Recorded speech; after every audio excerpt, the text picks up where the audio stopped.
എന്തോന്നമ്മ ഇത്? ഇത് വന്ന് പണ്ട് ഇത് ഒരു ചുണ്ടക്കയാണ് ഇതിൻ്റെ പേര്.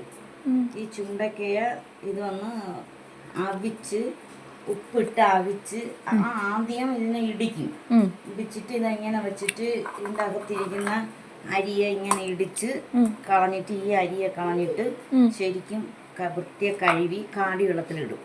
കാടി വെള്ളത്തിലിടുമ്പം ആ വെള്ളം അത്രയും കറുകറാന്നാവുമ്പം അതിനെ പിഴിഞ്ഞെടുത്ത് അവിക്കും. അവിച്ചിട്ട് ഉപ്പിട്ട് അവിച്ചിട്ട് വാരി ഉണക്കി ഈ മുളക് വറുക്കും പോലെ വറുത്ത് കഴിക്കാൻ നല്ല രുചി. പഴിഞ്ഞു കുടിക്കാനൊക്കെ ഭയങ്കര രുചിയാണ്, വേറെ ഒരു കറിയും വേണ്ട. എന്നിട്ട് ഇതിനെ വീണ്ടും തല്ലി പൊട്ടിച്ച് അതിൻ്റെ എല്ലായിടത്തും അരിയൊക്കെ കളഞ്ഞിട്ട് വീണ്ടും നമ്മൾ അതിനെ ഉള്ളിയും കൂടെ ഇട്ട് കടുക് വറുത്ത് വശക്കി തോരത്തിന് നമ്മൾ എന്തൊക്കെ അരയ്ക്കോ അതൊക്കെ അരച്ച് തോരൻ വയ്ക്കും. അത് ഒരു കറിയാണ്. പിന്നെ എന്നിട്ട് ഇതിനെ നമ്മൾ എന്ത് ചെയ്യും, ഇതിനെ വീണ്ടും ഇടിച്ച് അതിൻ്റെ അകത്തിരിക്കുന്ന അരിയൊക്കെ കളഞ്ഞിട്ട് വീണ്ടും ഉള്ളിയും കൂടെ ഇട്ട് വശക്കി വറുത്തരച്ച് തീയൽ വെക്കും. നല്ല രുചിയാണ് തീയൽ വെക്കുമ്പോൾ. ഗ്രീൻ പീസ് പോലെ ഇരിക്കണം കാണാൻ. എന്നിട്ട് ഇതിൽ കൂടെ കുറച്ച് ഇതിനെ അവിച്ച് മാറ്റി വെച്ചിട്ട് 2 ഉരുളക്കിഴങ്ങ്, 2 സവാള, ഒരു തക്കാളിപ്പഴം. ഇതിനെ അവിച്ച് മാറ്റണത് വേവ് കൂടുതലാണ്.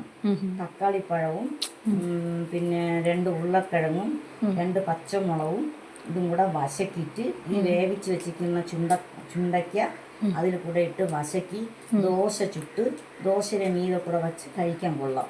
ഇത് ബിപിക്കും കൊളസ്ട്രോളിനും ഫസ്റ്റ് മരുന്നാണ്. ഇപ്പം ബിപിയും ഉപ്പൊക്കെ കുറച്ച് കഴിക്കുമ്പോൾ ഇത് ബിപിക്ക് കഴിക്കാനുള്ള മരുന്നാണ്. ഇത് ലോകത്ത് ആർക്കും അറിഞ്ഞൂടാ. ഞാൻ തമിഴ്നാട്ടിൽ ജനിച്ചതുകൊണ്ട് എൻ്റെ അമ്മ ഇതാണ് പണ്ട് ഞങ്ങൾക്കൊക്കെ വച്ച് തന്നത്. അതുകൊണ്ട് എനിക്ക് ബിപിയോ വേറെ ഷുഗറിനൊക്കെ ഫസ്റ്റ് മരുന്നാണ്. ഷുഗറിന് നമുക്ക് ഇതൊന്നും ഞങ്ങൾക്ക് പിള്ളേർക്കോ എനിക്കോ ഞാൻ കൂടെ എൻ്റെ മക്കൾക്ക് ഇത് ഞാൻ വച്ചു കൊടുക്കും.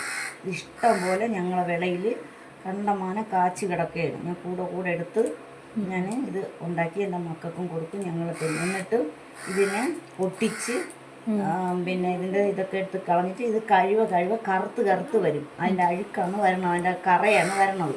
അതുകൊണ്ട് കറ വരുമ്പോൾ തല്ലി വെച്ചിരിക്കുന്ന സാധനം എടുത്ത് കളഞ്ഞു കളയില്ല. അയ്യോണ് കറയാണെന്ന് പറഞ്ഞ് കളയില്ല.